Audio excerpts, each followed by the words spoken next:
Continuamos. Y miren, si estamos en sábado de reflexión, ¿por qué no hablar entonces de la aristocracia del barrio? Y por supuesto, de la aristocracia de la familia. Por eso al geriatra José Alfredo Español lo cuestionamos sobre la diferencia entre senilidad y senetud y los tips que deben conocer y tomar en cuenta los miembros de una familia para el buen manejo de sus envejecientes. Escuchemos al doctor. Es una gran oportunidad porque hay un gran desconocimiento de lo que es la geriatría y para qué es el geriatra. La geriatría, que es la especialidad de los viejos, es relativamente joven. La geriatría empieza a nacer con la revolución industrial y con los avances en la medicina de principios del siglo pasado. Qué viejo estamos que estamos hablando del siglo pasado. Eso duele. Eso duele enormemente. Lo que pasa es que con los avances de la medicina preventiva, los conocimientos, la aparición de los antibióticos, las mejores técnicas quirúrgicas, anestésicas, los antibióticos, las vacunas, el promedio de vida, la expectativa de vida fue subiendo exponencialmente en la medida que iba avanzando el tiempo. Entonces se empezó a notar una situación muy peculiar. El anciano, igual que los niños, y no es que los niños y los ancianos son la misma cosa, presentaban diferentes formas clínicas de enfermedades que hacían manifestaciones no habituales como en los adultos promedio, adultos no mayores, sino adultos maduros. Exacto. Entonces se empezó a ver la necesidad de que había que ir cambiando ciertos parámetros de abordaje y de tratamiento en las enfermedades de los ancianos, que no son muy diferentes de las de los adultos maduros, pero tienen presentaciones clínicas diferentes. Y si usted no las reconoce, las pasa desapercibidas. Estamos hablando de que un envejeciente, un señor de 75 años, lo ideal es que tenga un geriatra y que sea ese geriatra el que, conociendo a ese paciente, pueda decir, mira, esto es un asunto tan serio de urología que yo quiero que usted vea al urólogo, pero que primero pase por una especie de filtro y que si el geriatra considera, entonces él podría pasar a ese filtro. ¿A qué se debe? ¿Por qué es tan importante? Bueno, yo no lo hubiera dicho mejor que tú. Has dicho justamente lo que debe ser. Todo paciente con cualquier enfermedad, cual que sea, debe de entrar por la parte más amplia del conocimiento de las enfermedades que pueda haber, para ir entonces afinando hacia el punto donde tú lo vas a llevar para hacerle un correcto diagnóstico y, por ende, un buen tratamiento. Para que una persona sea bien llevada, debe haber un conocimiento cercano de esa persona. En medicina eso es la historia clínica, pero el geriatra se va más para allá de la historia clínica simple y sencilla. El geriatra se hace amigo de ese paciente, de ese anciano, de esa persona, y al mismo tiempo amigo de esa familia. Y no solamente le interesa la situación de salud de la persona, sino el entorno social, familiar, económico en que se puede mover, porque de ahí van a depender numerosas situaciones que van a incidir en las patologías que presente y más aún en la evolución que va a presentar la patología de esa persona. El anciano debe tener un médico de cabecera que debe ser el geriatra y debe ser un buen geriatra que debe saber el momento en que se lo debe pasar a otro especialista, porque lo que amerita ya es una intervención más profunda dentro del problema.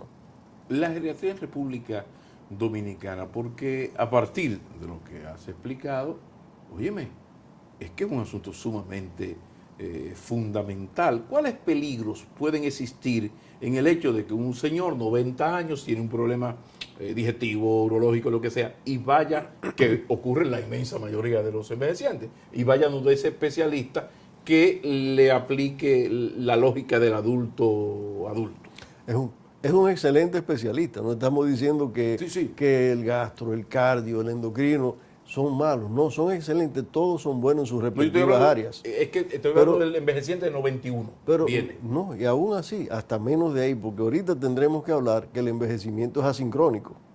O sea, el organismo de un individuo no se pone viejo todo al mismo tiempo. Depende de las patologías o los problemas o las situaciones que haya vivido en el transcurso de su edad. Pero volviendo atrás a lo que estábamos hablando, algo sencillo. La geriatría y los tratamientos que se le aplican a los ancianos tiene mucho que ver con la medicina y la ciencia, pero tiene mucho que ver también con el arte de administrar esos medicamentos.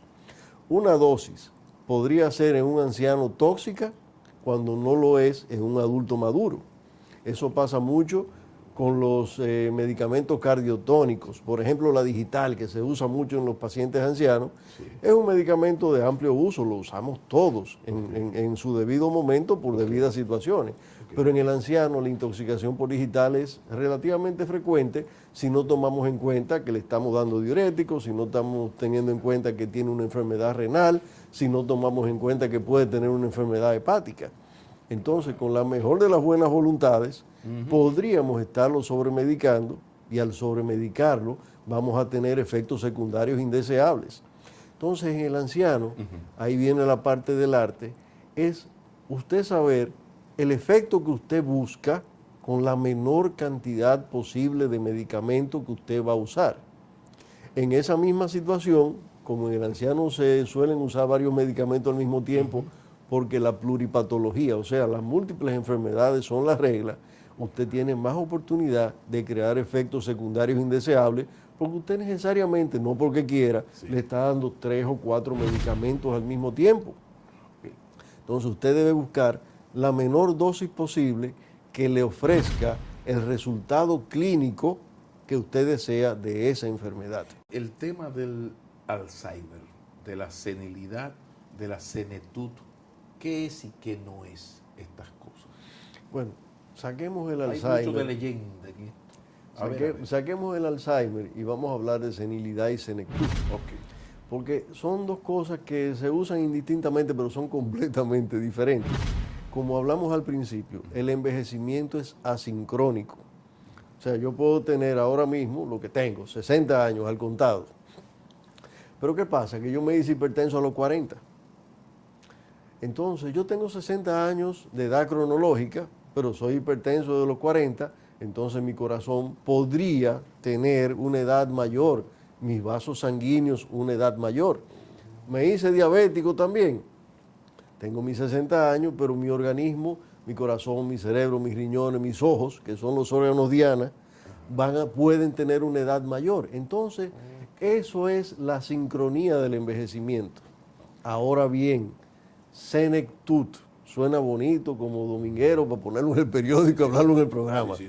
Senectud es la vejez que está transcurriendo dentro de los parámetros de la salud. Es el viejo que independientemente de los años que tiene, sus funciones vitales están preservadas, su actividad mental es adecuada para la edad que tiene y desarrolla las actividades normales de la vida diaria en plenitud.